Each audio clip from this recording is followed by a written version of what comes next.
So at the beginning of this chapter, we looked at weak acids and weak bases and their conjugate acid and their conjugate base. So we looked at, if we have a weak acid, then its anion, after it loses its proton, its hydrogen ion, can act as a base and grab that hydrogen back. So we have Kas for the weak acids. Their conjugate base has a Kb. And there is a relationship between the Ka and the Kb of a particular weak acid and its conjugate base. And it's the Ka times Kb equals Kw. Kw, you may remember, is 1.00 times 10 to the negative 14. So as long as you know one, you can always get the other, and you're going to need to do that in chapter 17. So here are a listing of some acids and their conjugate bases and looking at their Ka and their Kb. We know that HNO3 is a very strong acid, so we don't even associate it with a Ka because it doesn't reach equilibrium. Therefore, the nitrate ion, NO3 negative, is negligibly basic. And we know that because last year when we learned our solubility rules, we learned that nitrate is always soluble. Nitrate is not going to react with anything in solution to form a solid or a liquid or a substance. It's just not going to come together. But if we look at something like, here's a good old acetic acid, vinegar. There's its Ka. So then the acetate ion has a Kb. If you just put in sodium acetate in water, the acetate ion will grab some hydrogen off of water, leaving behind OH minus. And there's the Kb for that process. And this brings us to sort of the next foundational calculation before we really start getting into the more difficult aspects of this in chapter 17. And this is looking at pKa and pKb. Why we would ever need to calculate pKa or pKb, that comes a little bit later when we start choosing buffers, choosing indicators. The pH is equal to the pKa at the half equivalence point of a weak acid, strong base titration. It's something that you need to know. So anyways, pKa is the negative log of Ka, just like pKb is the negative log of the Kb. pH is the negative log of the H plus. POH is the negative log of the OH minus. When you do this, you just put in calculator, pretty simple. But sometimes you're going to need to estimate it without a calculator.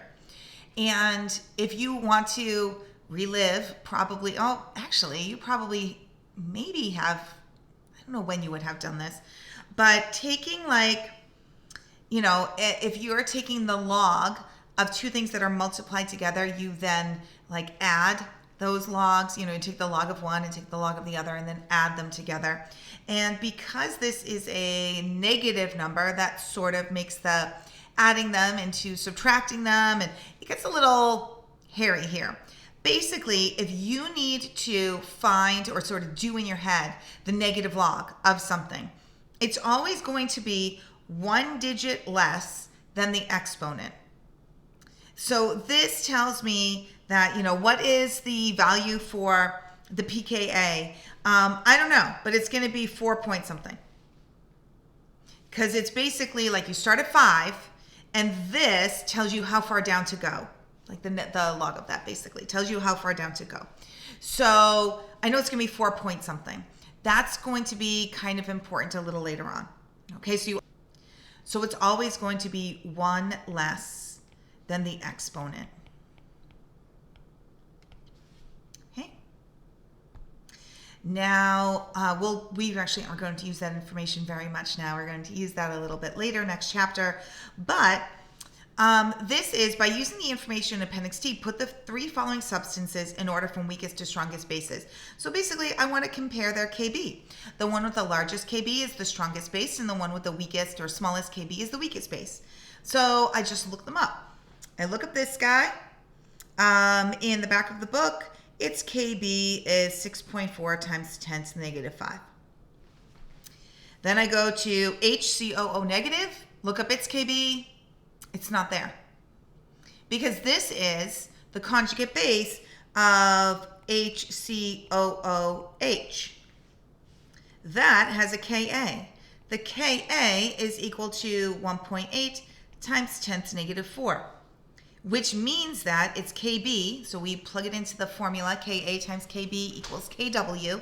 Its Kb is equal to 5.6 times 10 to the negative 11. Okay, look up BRO negative on the Kb table. It's not there.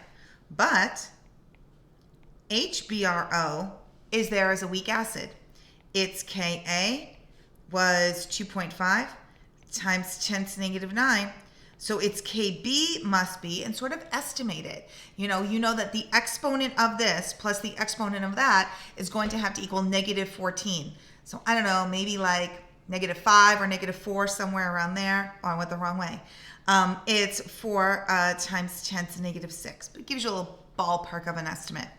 So then these are really the numbers that I am comparing, the KBs of these, right? The largest KB will be the strongest base, and that is 1. So the strongest, I